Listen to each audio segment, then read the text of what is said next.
Nyok kita nonton ondel-ondel, nyok nyok kita ngarang ondel-ondel, nyok ondel-ondel ada anaknya, boy anaknya ngigel terpinteran, oi mak bapak ondel-ondel ngibing ser ngarang pengantin disunatin ser goyangnya asik lut-lutan gedut inyang ngicing ikel-ikelan blak blak blak blak blak gendang nyaringin di nyang ngiringin nandak.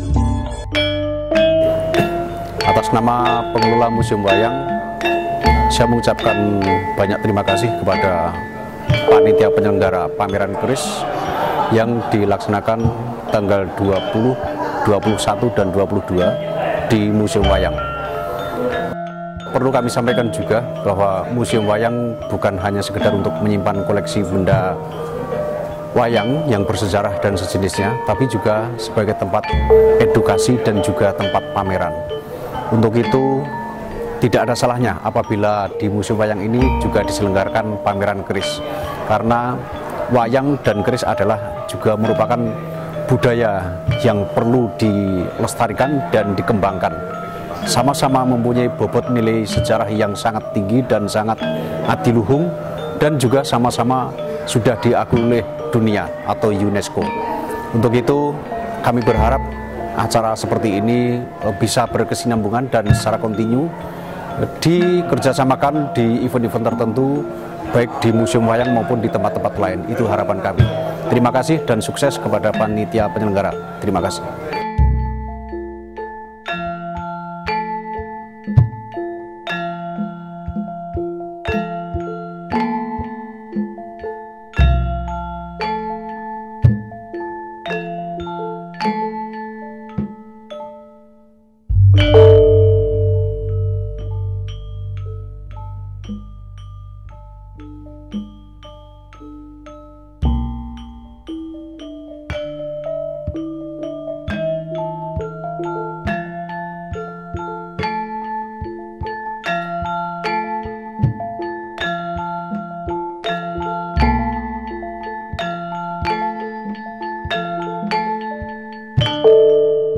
Saya mewakili komunitas Panji Nusantara mengucapkan terima kasih kepada seluruh staf Museum Wayang, yang mana pada kesempatan dari tanggal 20 sampai tanggal 22 komunitas Panji Nusantara mengisi pameran keris, bursa keris, dan juga pemutaran perdana film tafsir keris yang disutradarai oleh Bapak Tony Yunus. Mudah-mudahan kerjasama ini bisa berlanjut, saling mengisi antara wayang dan keris.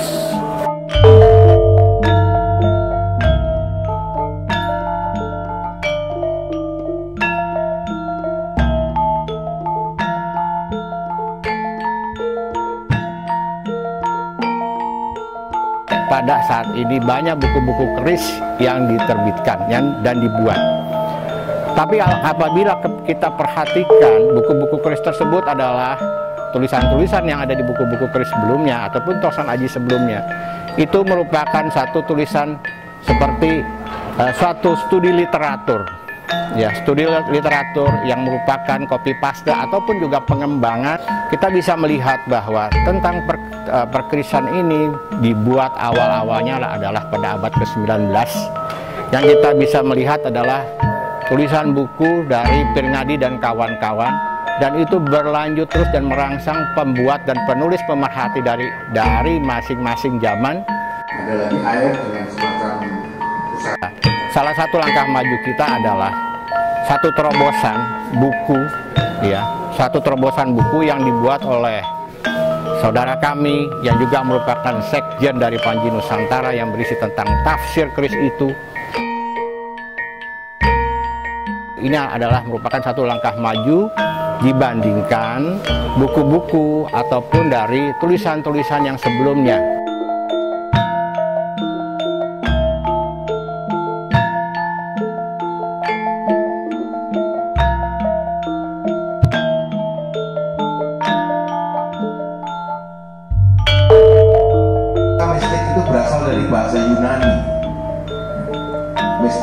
berasal dari bahasa Yunani yang artinya mistikos. Bahasa Yunani mistikos yang artinya rahasia. Tadi memang di dalam bedah buku yang difilmkan oleh Pak Tony, kebetulan kebanyakan dari sudut kacamata budaya yang saat itu dipengaruhi oleh Hindu.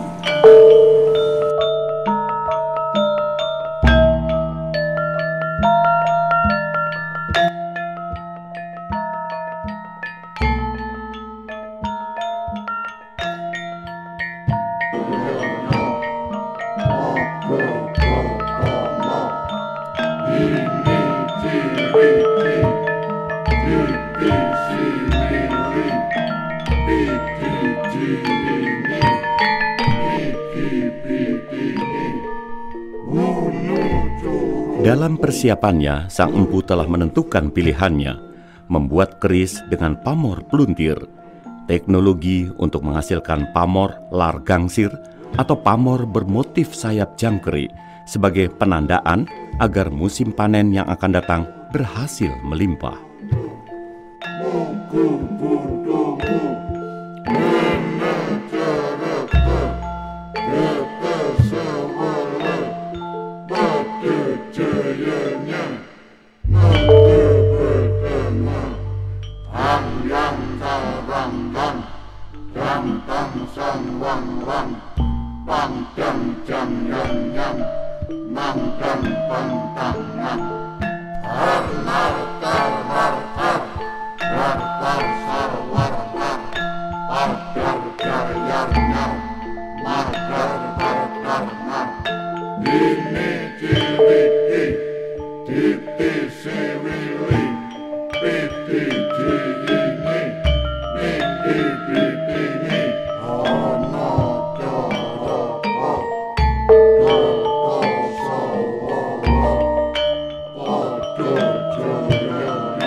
Dalam ritual sepuh dilat dilakukan 7 kali menjilat bara api keris sesuai diagram candra manusia yang menyatakan bahwa manusia memiliki 7 konstruksi jasmani dalam kejawen sastra Harjendro disebut Sapto Argo: bulu, kulit, daging, urat, darah, tulang, dan sumsum.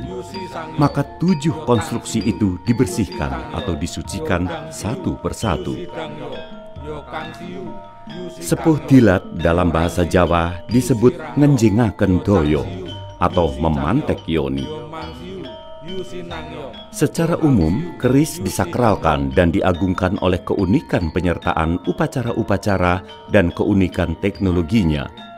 Proses sepuh keris dalam tinjauan spiritual ternyata aksentuasinya justru muncul pada saat diadakan ritual sebagai penyembahan kepada Hyang Gusti serta untuk kulo nuwun kepada Mbau Rekso atau penunggu di wilayah Jagat Raya Nusantara. Maka Kidung Rumoyo dilantunkan untuk permisi kepada para penunggu tanah Jawi. Lawan Raja Mbau Rekso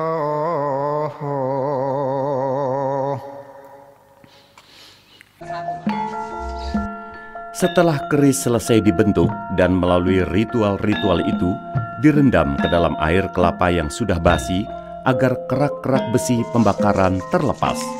Biasanya direndam semalam sehingga keris cemerlang guwoyonya serta muncul pamornya yang indah.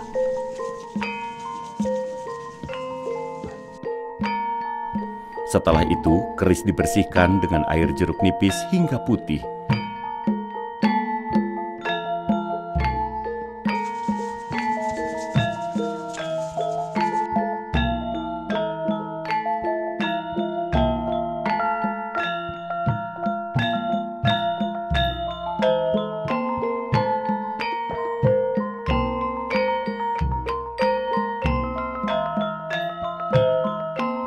Lalu dicelupkan ke dalam cairan warangan, sehingga motif pamor kelihatan dengan jelas.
My name is Roden. I'm here today because I was invited by Tony Yunus, the writer of the book Tafsir Kris, or the interpretation of Kris, which is, in my opinion, a very unique book about the Kris, because it's the first bilingual book written about the Kris, both in English and Indonesian, written by an Indonesian Kris expert, or senior, as you can say.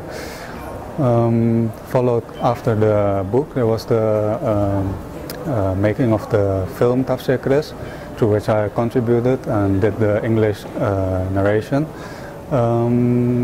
It was a very learning experience for me to join this project, and I'm very happy and pleased to see this official launch today in the Museum Wayang here in Jakarta. And I think the film was welcomed very good by the public, and followed by the discussion where people could ask questions. And I think the interaction between the public and the speaker, Pak Tony, also was very informative. And I think this events like this definitely contribute to the actual understanding of, or the contemporary understanding about the Kris among Indonesians in modern day society.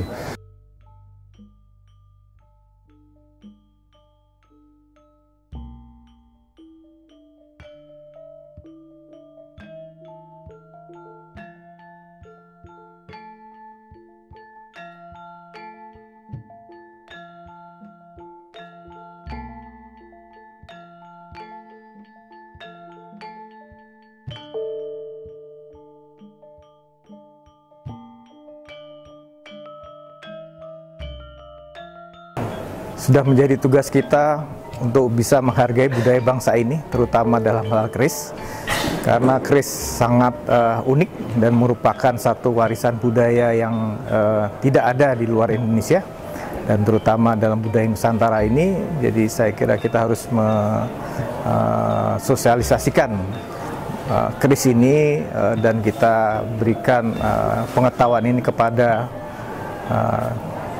generasi-generasi penerus.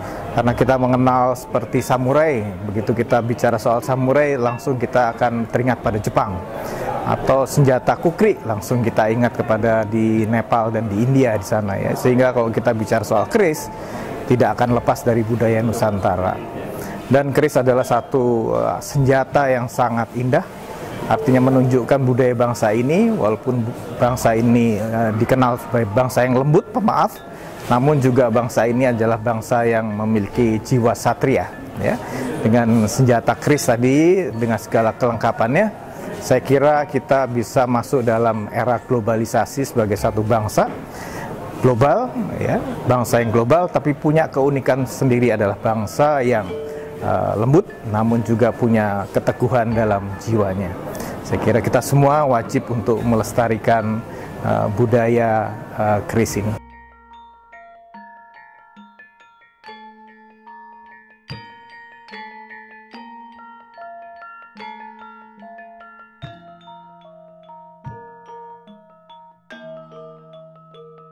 Ini sebagai masyarakat bangsa penerus dari budaya adiluhung ini tentu mempunyai tanggung jawab moral untuk bagaimana melestarikan perkerisan ini. Dan menurut saya barangkali yang terus harus kita pupuk adalah upaya-upaya pelestarian, antara lain adalah konservasi artefak, bahwa harus ada penyelamatan dari peninggalan-peninggalan leluhur agar supaya ini dapat menjadi harta kekayaan negara kita, menjadi inspirasi bagi generasi penerus. Yang berikutnya adalah tentu revitalisasi budaya keris, bahwa mengenai masalah perkerisan ini hendaknya diberitahukan seluas-luasnya kepada masyarakat untuk membangkitkan kesadaran publik bahwa ini adalah bagian dari budaya kita. Yang terakhir tentu saja adalah creating masterpieces, artinya bahwa kita meneruskan pembuatan keris ini dengan segenap kemampuan, dengan kesungguhan, karena begitulah keris-keris pada masa lalu diciptakan oleh para empu dengan segenap kesungguhan, dengan ketinggian ilmu mereka pada zamannya. Maka kita pada sekarang ini juga harus dengan kesungguhan, dengan tingkat kemampuan ilmu yang sekarang kita miliki, agar produk keris itu juga tetap menjadi suatu masterpiece, menjadi sesuatu kebanggaan kita bersama.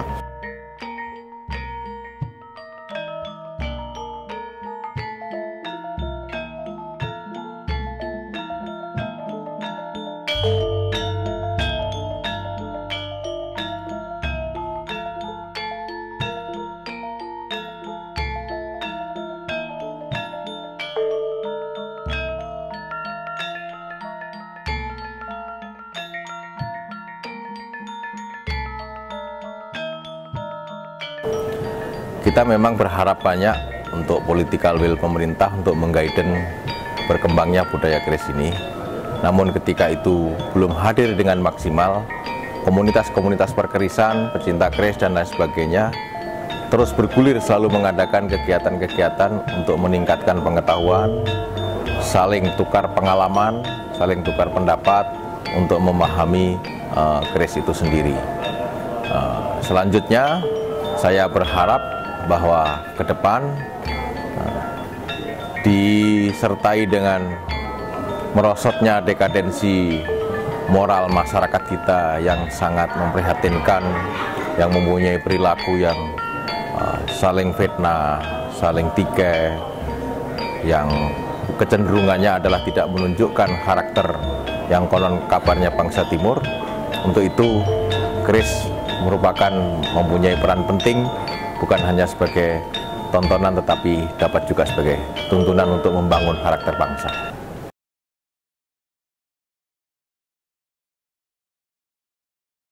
Nyok kita nonton ondel-ondel, nyok kita ngarang ondel-ondel, ondel-ondel ada anaknya, boy, anaknya ngigel terpinteran, boy, mak bapak ondel-ondel ngibing, ser, ngarang pengantin disunatin, ser, goyangnya asik lut-lutan, inyang ngibing igel-igelan, blak, blak, blak, blak, gendang nyaring di tempat, yang ngiringin nandak, pada surat-surat, tangan iseng ngejailin, kepala anak ondel-ondel, taruhin puntungan, rambut kebakaran, anak ondel-ondel aja jingkrakan, kerak.